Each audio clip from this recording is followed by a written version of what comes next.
South Korea has an obsession with technology and games. Crimson Desert, an action-adventure title from Pearl Abyss, was supposed to be their big shot at global success, but it might turn out that not everything is as perfect as it seems. Before launch, the game managed to fascinate a huge portion of players to the point where many were willing to ignore obvious, suspicious flaws. It was even voted most anticipated game by Chinese players in a poll by 17173, which already showed its global ambitions. But the real question is, are we looking at just a big budget game powered by advanced tech, or is there a much more complex battle happening behind the scenes? To answer that, we need to dive in both the gaming industry and global tech politics. So if you enjoy this kind of content, feel free to leave a like, and let's get into it. Crimson Desert is an open-world game created by a studio previously known mainly for the MMORPG Black Desert Online. The new project focuses heavily on high-end visuals and a rich sandbox experience supported by full voice acting in over 10 languages. However, this is not a narrative-driven experience on the level of The Witcher 3 Wild Hunt or Baldur's Gate 3, so if you're expecting a story-first game, you might be disappointed. According to official data, Pearl Abyss now employs over 1,300 people, and Crimson Desert is one of the key pillars of their 2025-2026 strategy. On the Korean market, this is essentially their first true AAA scale production, hundreds of hours of development and massive investment. Experts point out that the studio is stepping into entirely new territory, moving from MMOs and mobile hits to ambitious single-player experiences. In Korea, some even call it the Korean Witcher, an attempt to create a domestic equivalent of major Western RPGs. The problem is this often works like ordering cheap knockoffs from Temu. You can believe something resembles the original, but only if you really want to believe it, or if you never experienced the real thing. Crimson Desert launched on March 19, 2026 and reportedly sold around 3 million copies worldwide. Reviews and commentary often highlights that this game represents Korea stepping onto the global AAA stage. Its presence at Chinese gaming expos also drew massive crowds. Now let's talk about AI, because this is where the things get interesting. AI is already transforming game development across the industry. If you followed my channel, you know we've discussed both ethical and questionable uses of it. But not everyone is convinced. In Wired, researchers and developers pointed out that the hype around AI is heavily exaggerated. Patrick Mills from CD Projekt Red criticized claims that AI will soon build entire cities like Night City, and Julian Togelius from New York University called the enthusiasm almost comical, because generative AI is still hard to control and even small errors can break gameplay. In short, AI can speed up things,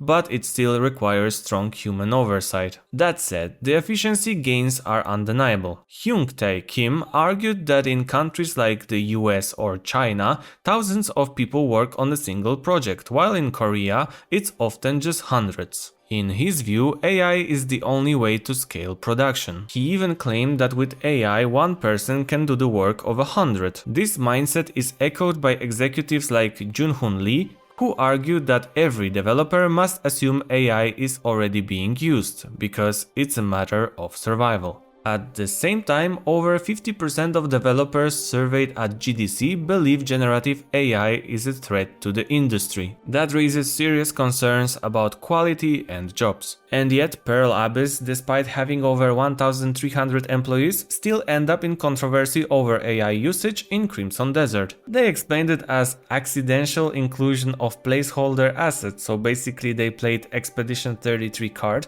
but let's be honest, this story probably isn't over yet. Because ultimately, this is also about competing with China. In the context of this technological race, pressure in Korea is growing. Chinese gaming companies operate at a massive scale. For example, Nexon has 7,000 employees, NCSoft 3.9k, Krafton 1.7k, and the most known companies, NetEase, have 6.5 thousand employees and Tencent has 3K. And that's not even counting the massive investments, hundreds of billions of yuan, into games and AI, according to Bloomberg. This creates a serious imbalance. Hyung Tae Kim openly admitted that Korea might have 150 people per big project, while China has 1000 or even 2. That's as many people as modeled a pair of feet for one character in a Hideo Kojima game. So Korea is looking for equalizers, and AI is the obvious one. Even the South Korean Minister of Culture confirmed that major studios are developing their own AI technologies and will expand cooperation programs with smaller teams. The country is actively building its own AI infrastructure instead of relying on companies like Google or Baidu. The goal is simple: don't fall behind. Now back to the game itself. Pearl Abyss insists that all voice acting in Crimson Desert is fully human. Marketing lead Will Powers emphasized that all major characters are voiced by real actors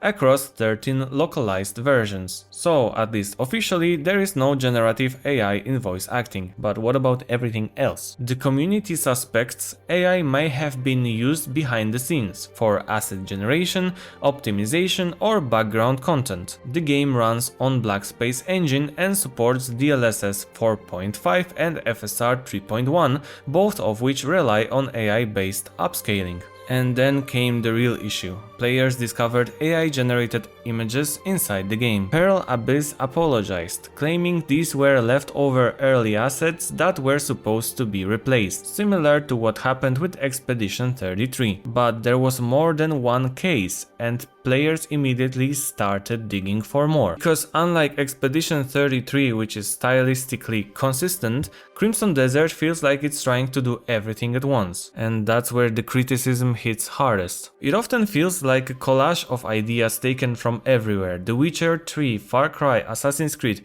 Red Dead Redemption 2, Dragon's Dogma, and the list goes on. It feels less like a focused vision and more like developers assembling features based on excitement rather than cohesion. Now, to be fair, I'm not saying this is a bad game. For some players it might genuinely be a 10 out of 10 experience. It offers a huge sandbox with plenty of freedom and doesn't constantly hold your hand. But what interests me more is the motivation behind it, because given the technological race and the confirmed AI elements already found, it's very likely AI was used in other parts of development too, we just don't know where yet. Various speculations are circulating on social media. Some fear that Pearl Abyss might be using AI to generate NPC crowds or fill out the world. Others speculate about the use of algorithms for animation or physics. For now, however, the only reliable source states that AI is not used for dubbing, which Will Powers himself emphasized. I don't want to speak badly about others,